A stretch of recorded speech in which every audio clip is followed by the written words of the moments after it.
A gente conversava sobre uma estratégia da Ucrânia de ataques profundamente dentro do território russo na segunda-feira. Agora, como eu dizia, mais atualizações a respeito do assunto. Aqui a gente tem as publicações, então, de Volodymyr Zelensky, o presidente ucraniano, que fala de 2 ataques em larga escala contra alvos profundamente no território russo em um intervalo de 2 dias. Coisa consecutiva, um hoje de manhã, o outro ontem. Aqui a gente tem as publicações dele, a imprensa, então, comunicando a respeito do assunto. Essa de hoje. Pela segunda vez, as nossas sanções, como ele chama, em resposta à propagação russa da guerra, chegaram à refinaria de petróleo em Ufa, um dos maiores produtores da Rússia de lubrificante. A distância é de mais de 1.300 quilômetros da linha de frente. Também na região de Penza, nossas armas chegaram a uma instalação estratégica do complexo militar industrial da Rússia, envolvida em desenvolver e manufaturar componentes para mísseis, que os ocupantes usam para atacar nossas cidades e comunidades. A distância para cada alvo é de cerca de 600 quilômetros da linha de frente. E ele fala que, ao longo de cada dia, um plano de implementar sanções ou ataques de longo alcance ucranianos está sendo implementado. Aqui se complementa, então, a gente tem a foto de Putin. Esse é o segundo dos anúncios de Zelensky. Ele havia falado no dia anterior de um ataque também a distância parecida. Creio que a gente tem imagens divulgadas pelas Forças Armadas da Ucrânia dos ataques. Se temos, então, a gente pode... Aí está, então. Podemos colocar na tela. E eu acompanho com vocês algumas delas. Conforme a gente falava anteriormente e fomos a fundo nisso na segunda-feira, esse tipo de ataque comumente tem 2 tipos de implicação quando se fala de ataques profundamente dentro do território russo. Por um lado, se discute a questão do desgaste da indústria de petróleo. Afinal de contas, as refinarias têm sido um alvo preferencial. Por quê? Por um lado, são uma fonte de renda pujante do governo russo. Quando se fala a respeito de receita, a exportação de petróleo toma um protagonismo tremendo. Mesmo com a mudança de consumidores, frota fantasma, as 26 mil sanções no país mais sancionado da história, a Rússia nessa guerra, o escoamento através da China, por aí vai, preços subsidiados, o que quer que seja como for, é a grande fonte de receita do governo russo e o que habilita o financiamento da máquina de guerra. Nesse sentido, por um lado, tem as finanças para o conflito. O outro lado disso é que, conforme isso acontece, se fala de uma crise de combustíveis crescente na Rússia. Filas para chegar aos postos de combustíveis em Rostov, Moscou e outras grandes cidades. Muita gente dizendo que agora caminha ao trabalho. Eu fui a fundo nesse assunto específico na segunda-feira, não vou me estender aqui novamente. Ponto é, se por um lado se fala de receitas coibidas, por outro lado se fala de um desgaste com a população pela indisponibilidade de combustível. Claro que em um governo que tem um quê autoritário, a taxa de aprovação, as eleições, tudo isso é mais questionável e mais volátil. E, por vezes, não é surpresa, e a maioria dos analistas concorda, se mostra uma tarefa hercúlea, quase impossível que Putin venha a sair do poder com vida. Muito possivelmente vai seguir aí indefinidamente, ainda mais em meio àquilo que se tornou o momento definitivo da sua carreira política, a guerra na Ucrânia. Entretanto, nesse sentido, entre esses 2 pontos, eu quero me ater ao segundo, do desgaste populacional.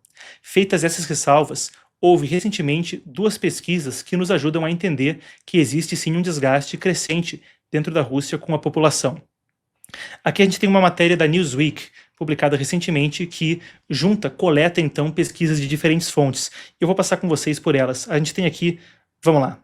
Aqui você acompanha, essa é a matéria da Newsweek, então, revista americana, que pontua justamente esses dois estudos que eu falava a respeito do assunto. Bom, muito bem. O primeiro deles é um estudo russo de um instituto de pesquisa alinhado ao Kremlin, que temos aqui um instituto de pesquisa, pontua quedas consistentes de 82% de popularidade ou aprovação de Putin há cerca de 1 ano atrás, 12 meses atrás. Aí está então, vale a pena colocar em tela cheia. Aí se vê, está em russo, mas essa linha verde é a aprovação e as linhas embaixo são a indiferença e desaprovação quanto ao líder russo. A coisa circulava por volta de 82% há 1 ano atrás. Seguindo para agora, se fala em 72%, 71%, e uma queda na última semana registrada por esse mesmíssimo instituto fala até em 69%. uma queda até de 5 pontos percentuais em uma única semana, o que seria coincidente com as escassezes de combustível que a gente tem registrado ao longo da pauta. Para você que está acompanhando a pauta global aqui conosco no Epoch Times, vai entender, claro, mas vai estar mais acostumado com a pauta, vai entender mais a respeito do assunto.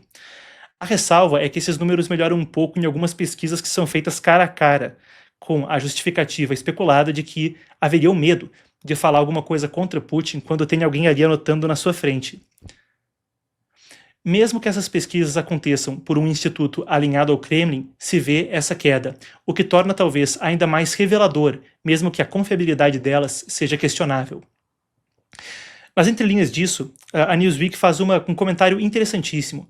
Eles conversam então com analistas sobre o assunto e pontuam na sua reportagem que, se você analisa só a aprovação e a confiança em Putin, sim, existe essa queda que já é chamativa.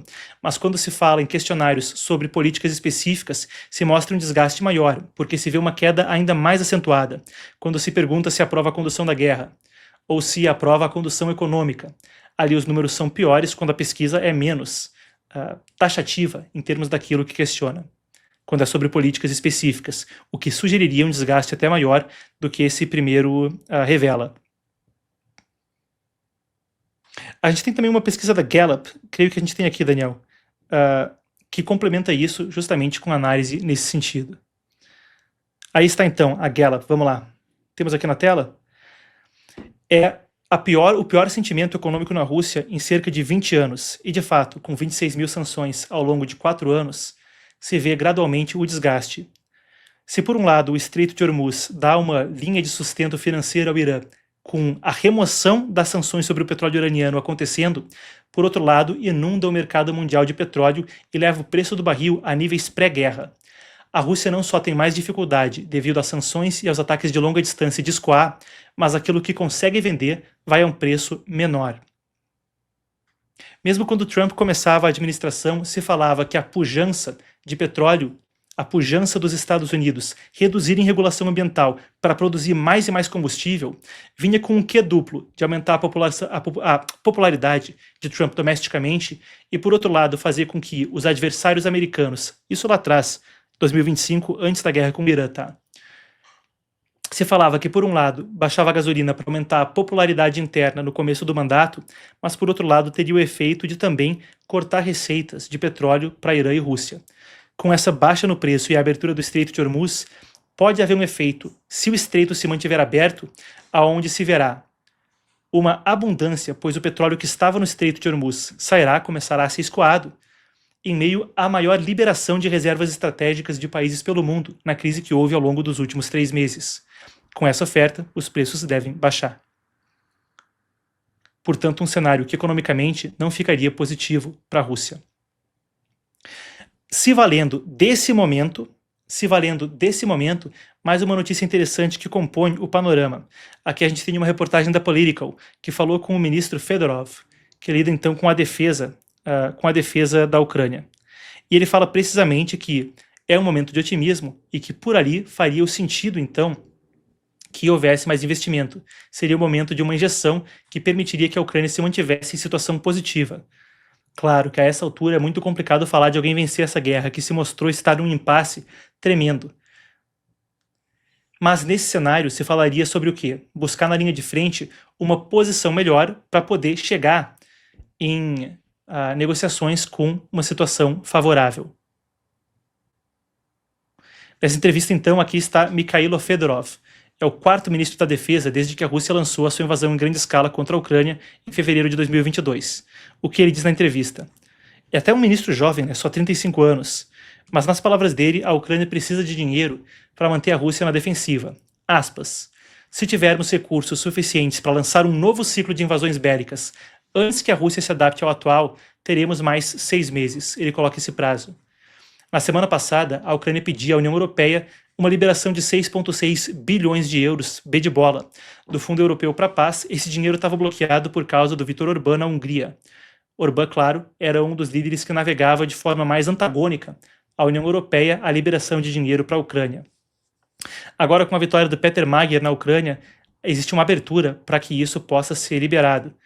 Existe também debate, agora Kiev quer que o recurso vá diretamente para a Ucrânia, ao invés de ir para os governos europeus e a partir daí poder ser redirecionado para armamento.